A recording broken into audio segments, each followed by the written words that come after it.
Guys good afternoon. आज second day Bhagavat का, तो मैं और रूही रेडी हो चुके हैं। तो फिर आज चलिए लेके चलती हूँ आपको सेकंड डे की भागवत सुनाने के लिए। चलिए जितना मुझसे हो पाएगा मैं उतना ज़्यादा आप लोगों को दिखाने की कोशिश करती हूँ। भगवान के कार्य में भगवान दे रहा है तो हम पर क्यों हाथ पीछे करें। दूसरे दिन की बड़ी पावन कथा है। जैसे ही जैसे दिन बढ़ेंगे भागवत की कथा का आनंद रस बढ़ेगा। अब देखो ना, कल यहाँ पर वामन भगवान प्रकट हो जाएंगे। इसी यज्ञ स्थल पर वामन भगवान सुपर पैक में आएंगे।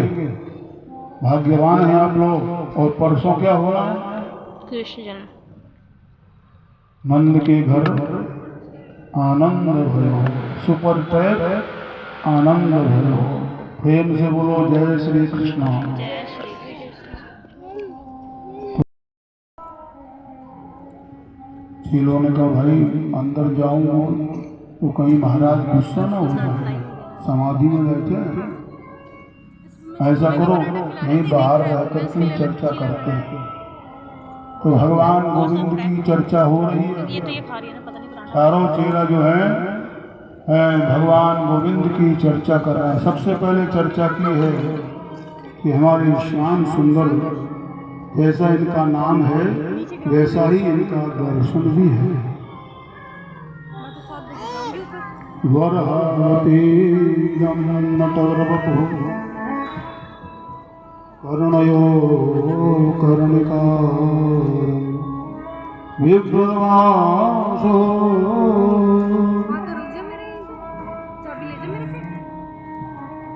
वराहपीडं नटवरवपुः कर्णयो कर्णिकारं।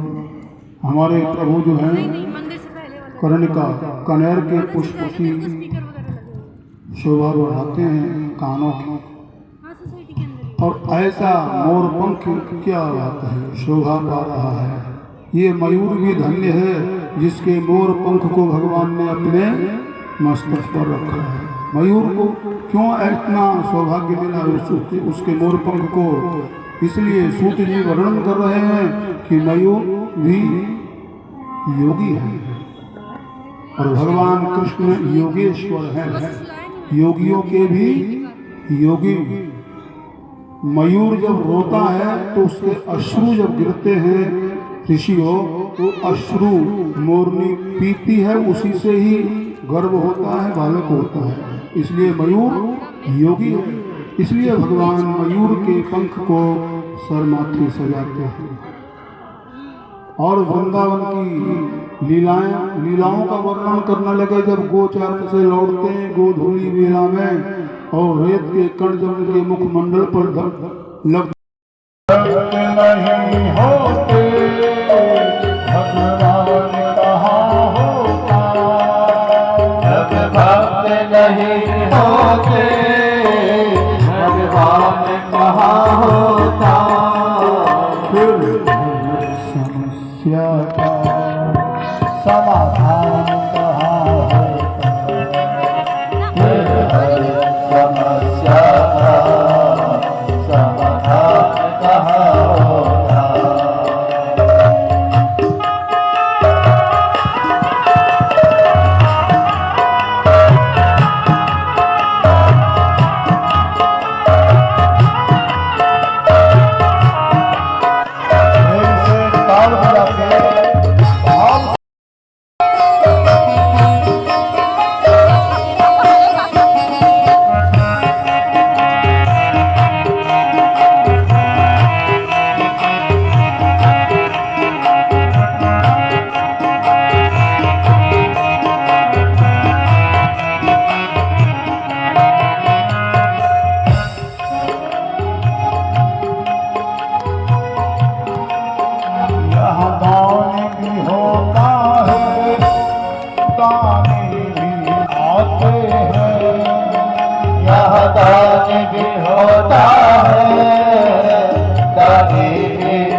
भागे भी आते हैं।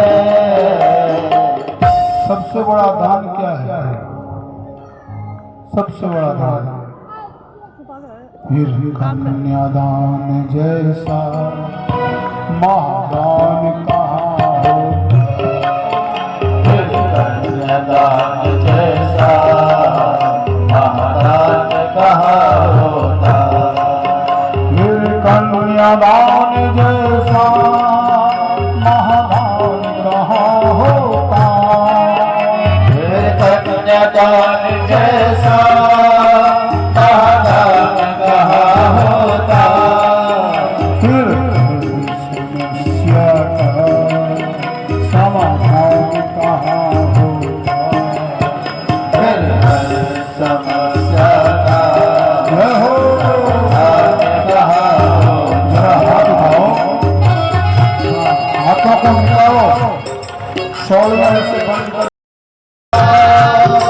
मेरी सुनकर, मेरी सुनकर, मेरी सुनकर करुण पुकार हमरा आएगा। सुनकर करुण पुकार सावरा आएगा। मुझे पूरा है एतबार सावरा आएगा। पूरा है एतबार सावरा आएगा। बोलिए राधा रानी की जय हो।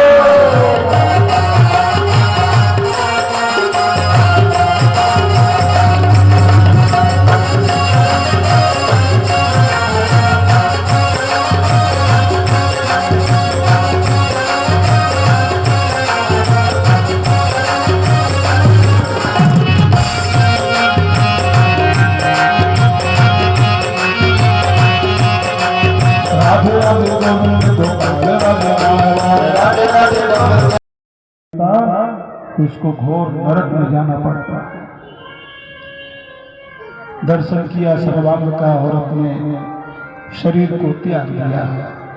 बोलो द्वारिकाधीश की। द्वारिकापुरी में भव्य स्वागत। सूत जी कहते हैं पुत्र ने बालक को जन्म दिया और ब्राह्मणों ने उस बालक का नाम रख दिया परीक्षित। बोलो परीक्षित महाराज की जय हो। आ गए परीक्षित महाराज। देखो ना क्रम से चल रही है गाड़ी। ये भी एक भक्ति रूपी ट्रेन है। हाँ, ये भक्ति एक्सप्रेस सुपरफास्ट है। और इसमें आप लोग मुसाफिरी कर रहे हो। जब चलती है तो बिल्कुल देखो कैसे जा रही है। हाँ, ऐसे ही जैसे ट्रेन में आप यात्रा करते हो ना, तो ट्रेन में हर कुछ दिखता है। वैसे प्लेन की यात्रा से ट्रेन की यात्रा ठीक है। प्लेन में तो बैठ जाओ, ना कुछ दिखे ना कुछ। लेकिन ट्रेन में बैठेंगे ना तो हरियाली दिखेंगे, नदी नाले दिखेंगे, बढ़िया हरे हरे बाग दिखेंगे, शहर।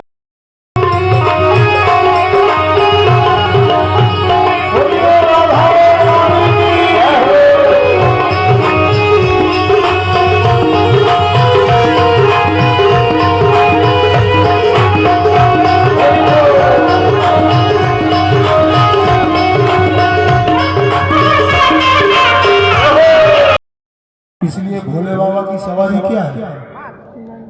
नंदी। भाई भगवान धर्म पर ही तो बैठेंगे, अधर्म पर नहीं बैठेंगे। और ये बैल भी, इसके 3-4 चरण, तो इसके 3 चरण नाकाम हो गए। वो एक चरण पर ही ये टिका है। मतलब कलयुग में धर्म एक ही चरण पर टिका है, और वो है भगवान का दिव्य नाम जपते रहो। जो समाधि से, तपस्या से, योग से जो फल नहीं मिलता है, वो इस कलयुग में केवल नाम संकीर्तन से फल मिलता है। कलयुग कहता है महाराज आप चारों तरफ आपका साम्राज्य, हम जाएं कहाँ? अरे कहीं, लेकिन जाऊं कहाँ? कोई जगह दे दो तो मैं चला जाऊं। तो देखिए अब जगह दे रहे हैं, ध्यान से सुनिएगा। जो जगह परीक्षित ने कलयुग को दी वो जगह जाना तो दूर कभी देखे ना मिले। हाँ, नहीं तो कलयुग तुरंत बैठ जाएगा। पहले तो 4 जगह दे दी। द्यूतम पानम स्त्रिय सोना यत्रा धर्मश्चतुर्विधम्। पहली जगह है द्यूत क्रीड़ा। कभी जुआ मत खेलो, क्योंकि छल के रूप में कलयुग रहता है। सट्टे लगाना, जुआ खेलना, ऐसी जगह तो गड्डियां की गड्डियां रख दोगे। और भागवत की कथा में यदि हमारे सोमेश त्यागी जी कहें, अरे भाई कुछ सहयोग करो ना, हाँ बताऊंगा, सोचूंगा। लो, इसके लिए सोचूंगा और उल्टे सीधे कार्यों में तुरंत ले लो। ये अंधकार में ले जाता है जीवात्मा को। यदि धन खर्च करना है तो भगवान के दरबार में जहाँ धर्म हो रहा है, जहाँ भागवत हो रही है, जहाँ संत सेवा हो रही है, जहाँ जन कल्याण हो रहा है, वहाँ अपने धन का उपयोग करो। भगवान ने समर्थ बनाया है तो ऐसी जगह धन का उपयोग करना चाहिए। कल बताया था, तन पवित्र सेवा किए धन पवित्र कर दान, मन पवित्र हो भजन से त्रिविध हो कल्याण। गुरु नानक देव कहते हैं, गुरु नानक जी की वाणी में बड़ा रामकृष्ण की बड़ी दिव्य महिमा है। अभी इस कथा से पहले मैं संगरूर पंजाब से भव्य आयो। हाँ, परिणाम के बारे में हमने नहीं सुना। हाँ, तो यही तो गलती है, इसलिए तुम्हारी कुछ नहीं। अब सही जगह आ गए। परिणाम ये मिला कि 12 वर्षों तक भटकते रहे जंगल में और 1 वर्ष तक छिप कर के गुफाओं में, छिपाओं में, विराटनगर में विराट नरेश के यहाँ भेष बदल के अपना जीवन बिताया। अच्छा महाराज, हाँ, आज से काम पकड़ता हूँ मैं, कभी नहीं जुड़ा। चलो, कम से कम एक व्यक्ति तो सुधरा। बोलो जय श्री कृष्ण। भाई, भागवत कथा सुन के यदि किसी के जीवन में परिवर्तन आ जाए तो समझो यज्ञ सफल हुआ। केवल इस कान से सुनना, इससे निकालना, इसे श्रवण नहीं कहा जाता है। भागवत को पिया जाता है, पियो।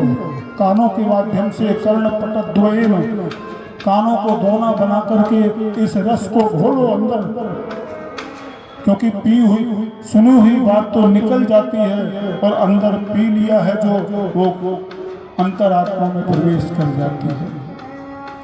दूसरा स्थान दिया है मदिरा। मदिरा का पान मत करो भाई, आजकल बहुत मदिरा का पान हो रहा है। क्या मिलता है विचार करो, जरा एकांत में बैठ के चिंतन करो। जब होश रहे, अब बेहोश है तो उसमें बेहोशी में क्या चिंतन करेंगे। जब होश में रहो तो एकांत में बैठ के चिंतन करो, ये मैं कर रहा हूँ, कैसे क्या कर रहा हूँ। मैं अपना खुद बिगाड़ रहा हूँ, अपना जीवन बिगाड़ रहा हूँ, अपना परिवार बिगाड़ रहा हूँ और अपना धन भी बिगाड़ रहा हूँ। इसमें कुछ मिलना तो है ना। तो भागवत में वर्णन किया है कि परीक्षित ने मदिरा में भी कलयुग को स्थान दिया है कि जो मदिरा धारण करेगा उसकी बुद्धि में कलयुग बैठेगा। और कलयुग जब बैठता है तो कलयुगो कलह प्रिय। कलयुग को क्या प्यारा है? कलेश, झगड़ा, लड़ाई, लठ, गोली, ये सब कलयुग के सब काम हैं। जहाँ ऐसा होता है ना तो कलयुग बड़ा प्रसन्न होता है, बड़ा खुश होता है, चलो हमारा साम्राज्य स्थापित हो रहा है। तीसरा स्थान दिया है वैश्यालय, काम के रूप में। और चौथा स्थान दिया है कसाई का, हिंसा के रूप में। 4 घर दिए तो परीक्षित के चरणों में गिर पड़ा महाराज। गुरु नानक जी की वाणी में बड़ा रामकृष्ण की बड़ी दिव्य महिमा है। अभी इस कथा से पहले मैं संगरूर पंजाब से भव्य आयोजन हुआ। वहाँ पर पंजाब के CM मान सिंह मानसा पधारे। भाई वो वहीं के हैं, अपने पैतृक गांव वही समरूर के पास ही गाँव। तो बहुत बड़ा दिव्य आयोजन किया और वहाँ गुरु नानक की बातें सुनते हैं तो सिख संप्रदाय के सभी सरदार साथा बांध के झूमने लगते हैं। ऐसा लगता है जैसे क्या बात है, मगन हो गए। वाह महाराज है, क्या बात है, तुसी मन चंगा कर देता। बोलो प्यार से जय श्री कृष्ण। नानक नाम जहाज है चढ़े जो उतरे पार। देखो ना, नानक के शब्द है कि नाम एक जहाज है। अरे यहाँ का जहाज तो आपको 7 समंदर पार उतारेगा, लेकिन भगवान के नाम रूपी जहाज पर बैठेंगे तो भव सागर से पार हो जाओगे। भव सागर से तो नाम रूपी जहाज पर बैठे। जो तू चाहे सुख सदा तो शरण राम की ले, कहे नानक सुन रे मना दुर्लभ मानुष दे। तो इसलिए द्यूत क्रीड़ा, ऐसी जगह कभी धन का उपयोग मत करो। किसी कहीं एक जगह में कथा कर रहा था, फिरोजाबाद जहाँ चूड़ियों का बहुत व्यापार है, पूरी इंडिया में सप्लाई होती है, वहाँ कांच का काम बहुत होता है। कथा के बाद एक व्यक्ति आया मिलने के लिए, गुरुजी आपने कथा में सुनाया था कि जुआ नहीं खेलना चाहिए, और वो पक्का जुआरी था। हाँ भाई, मैंने सही सुनाया है जो भागवत में वर्णन है, लेकिन पांडवों ने जुआ खेला था महाराज, और हम यदि खेल लेते हैं तो क्या बुराई है। मैंने कहा देखो भाई, तुमने केवल यही सुना है, केवल पांडवों ने जुआ खेला, लेकिन उसके बाद पांडवों को क्या इसका परिणाम मिला ये तुमने नहीं सुना। केवल इतना ही सुना कि जुआ खेला, हाँ परिणाम के बारे में हमने नहीं सुना। हाँ तो यही तो गलती है, इसलिए तुम्हारी कुछ नहीं। अब सही जगह आ गए। परिणाम ये मिला कि 12 वर्षों तक भटकते रहे जंगल में।